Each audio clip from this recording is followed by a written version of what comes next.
aren't looking much better today than they had before.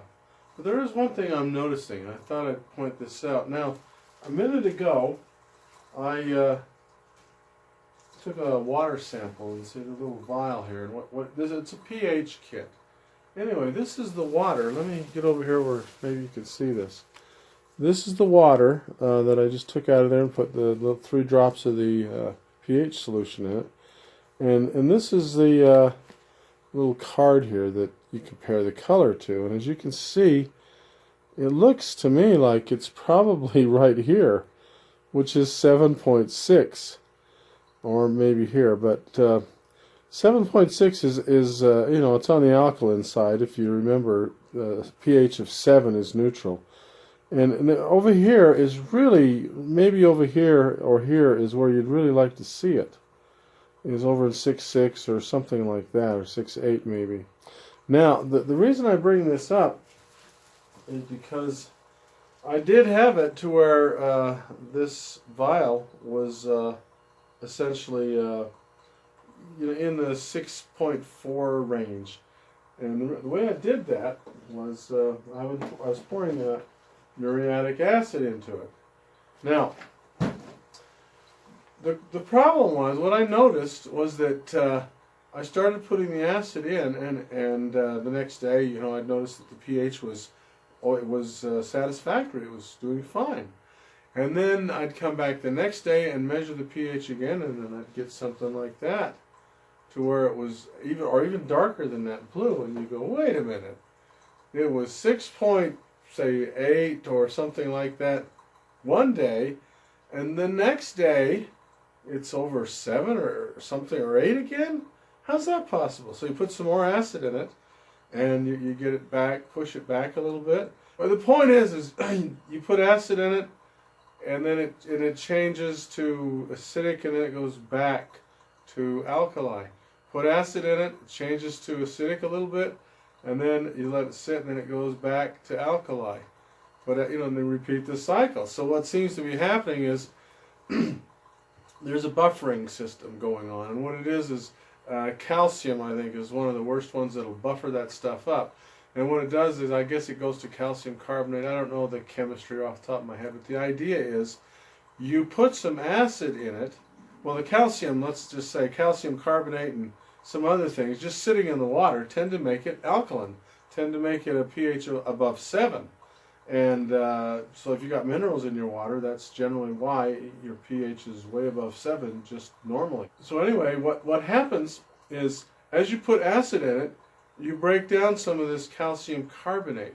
But there's so much of it in the system that once your system gets to be a little bit acidic, then the calcium carbonate can come out of solution, so to speak. Now, that's not the right chemical term, but then it turns it alkaline again.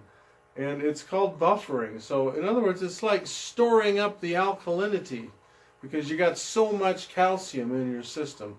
And maybe magnesium and some other dissolved solids too are doing the same sort of thing. So, one problem I have here is that I have got an enormous amount of dissolved solids, even though the total dissolved solid count is 800 or 900 or something like that. So that's a dichotomy right there. Why doesn't it show up as, you know, there's salts basically. Well, anyway, bottom line is there's a lot of minerals in this water, a lot. And maybe that's doing something to bother the plants. Now, if you get on there's a YouTube channel called Bright Agrotech, and Dr. Nate Story does a lot of presentations on that. And he has a little presentation on this very topic, and he doesn't paint a very bright picture of what you can do to fix it unless you just go change the water or do something like that. So, and I don't want to do that, but I don't know, maybe that's the only way to do it without you know, without dumping all the water out and starting all over again. Now, I did do that in the big greenhouse because I was having some troubles out there, I thought. And what I did was I hooked up some sprinkler systems and stuff to water some of the other stuff that was just out of the water, you know, not in the aquaponic stuff. And so the idea there was you take water out to sprinkle the stuff that was planted in the dirt, and then it would refill. So basically it was refilling and draining a little bit through the sprinkler system, and then that seemed to help. So maybe that's what I need to do here, is use this water, or at least take some out of it and refill it. Take some out and refill it. Just kind of get the concentration of minerals out of there if I can.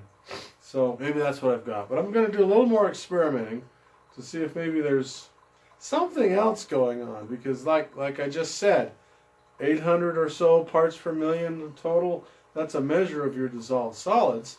That isn't very high, really, not really. Yet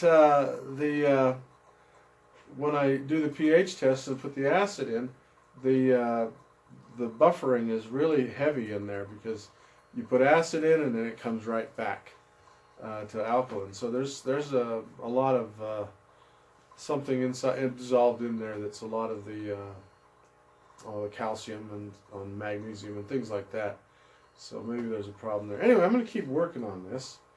And when I get my kit, I ordered one, I told you before, to see what's in there. Then it'll show you, I think, calcium and iron and all kinds of stuff, just to see what the concentrations are. So we'll find out when that happens. But let me show you real quick how the plants are doing. As you can see, these are the ones that I planted in here, in the dirt. And I mean, just in the, let's see if I can get the cert to and you can, let's see if I can get it. See, you can see one coming up in the middle. So they are coming up, and everything seems to be germinating, so that's working.